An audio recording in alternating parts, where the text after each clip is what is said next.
તો વડોદરામાં હવે 800 અધિકારીઓ પર આવશે તવાઈ। સવારે 7 વાગ્યાથી અધિકારીઓને ફિલ્ડ પર જવું ફરજિયાત। મ્યુનિસિપલ કમિશનર અરુણ બાબુનો અધિકારીઓને આદેશ। કમિશનર જૂના પરિપત્રનો કડક અમલ કરાવવાનું શરૂ કરેલ છે। નાગરિકોના પ્રશ્નોનું ઝડપથી નિવારણ લાવવા સૂચના અપાઈ।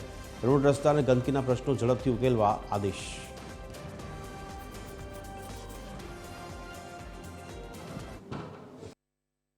વડોદરામાં વિકાસ કાર્યોમાં આળસ કરતા અધિકારીઓની હવે ખેર નથી, કારણ કે વડોદરાના મ્યુનિસિપલ કમિશનર અરુણ બાબુ એક્શનમાં આવ્યા છે।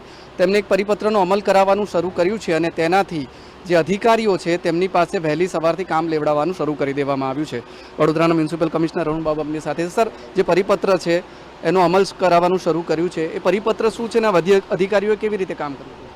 પરિપત્ર કદાચ બહુ પહેલાંનું છે, જેડી ડિપાર્ટમેન્ટે કર્યું હતું કે મોર્નિંગ જે મ્યુનિસિપલ સર્વિસીસ છે એમાં અધિકારીઓ ફિલ્ડ વિઝિટ કરવું જોઈએ કરીને, એટલે અમે એને બસ અમલીકરણ કરી રહ્યા છે।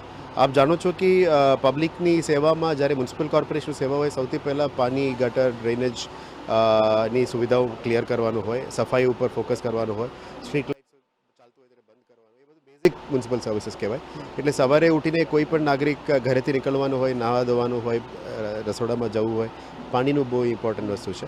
એટલે સૌથી સવારે વાલ્વ ઓપરેટરથી લઈને એસિસ્ટન્ટ એન્જિનિયર્સ વોર્ડ લેવલમાં, એક્ઝિક્યુટિવ એન્જિનિયર્સ ઝોનલ લેવલમાં બધા પાણીનું પ્રેશર, પાણીનું લાઇન્સ ટાંકી ક્લિયર છે કે નહીં, વોટર ડિસ્ટ્રીબ્યુશન સિસ્ટમ જે એન્જિનિયરો છે એ બધા ચેક કરવાની ફરજ છે।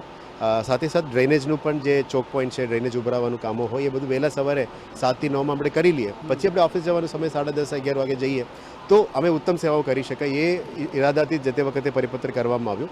એને સાચા અર્થમાં ફિઝિકલી અમે અમલીકરણ કરવા માટે જ આ મહેનત કરી રહ્યા છે।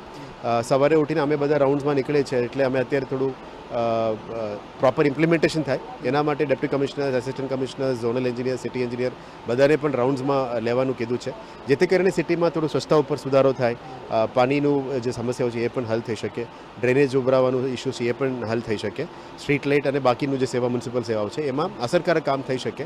એના માટે સવારે 7 થી 9 વાગે એમને ફિલ્ડમાં જવાનું મેં કીધું છે।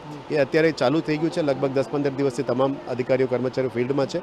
આશા રાખીએ કે આનાથી વડોદરામાં જે મ્યુનિસિપલ સર્વિસીસ છે સવારે એ અમે ઉત્તમ રીતે પબ્લિકને કરી શકાય, એ ઇરાદાથી જ આ કામગીરી કરવામાં આવી। તમારા આદેશથી કેટલાક અધિકારીઓમાં ગણગણાટ પણ છે કે એમના વિસ્તારમાં રહેતા હોય, પછી એટેન્ડન્સ માટે આવવું પડે, પછી પાછું સાઇટ પર જવું પડે, તો એમાં કોઈ એ જોઈશું। જે આઈટી ટેકનિકલી જે સમસ્યાઓ હશે એ અમે કંઈ સોર્ટ આઉટ કરીશું। એમની પણ રજૂઆતો સાંભળી રહ્યા છે, એટલે જેડી અને આઈટી ડિપાર્ટમેન્ટ મળીને એનું જે સુધારો કરવાનું છે ટેકનિકલી અમે સુધારો કરીશું।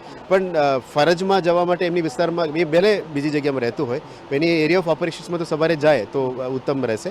અને જે એટેન્ડન્સ બાબતનું એરિયામાં જાઓ, ઓફિસમાં જાઓ, એ અમે ફિલ્ડમાંથી પણ થઈ શકે એવું સુવિધાઓ અમે કરી દઈશું, જેથી કરીને માની લો કોઈનું વોર્ડના ઇન્સ્પેક્શનમાં જવું હોય, ત્યાંની રોડની ઇન્સ્પેક્શનમાં જવું હોય, ત્યાં જ એમની એટેન્ડન્સ થઈ શકે, એ બાબતનો સુધારો અમે કરવા તૈયાર છે। પણ બેસ્ટ ઇમ્પ્લિમેન્ટેશન માટે આ સિસ્ટમ જરૂરી છે। તો આ વડોદરાવાસીઓ માટે એક રાહતના સમાચાર છે, અને કારણ કે વડોદરાના મ્યુનિસિપલ કમિશનર એક્શન મોડમાં છે, તમામ અધિકારીઓને આદેશ આપી દેવામાં આવ્યા છે કે તેઓ વહેલી સવારથી જ 7 વાગ્યાથી ફિલ્ડ પર નીકળી જાય, જેથી કરીને સામાન્ય વ્યક્તિની જે સમસ્યા છે, તેને પડતી તકલીફો છે તે જાણીને તેનું વહેલી તકે નિવારણ લાવી શકાય।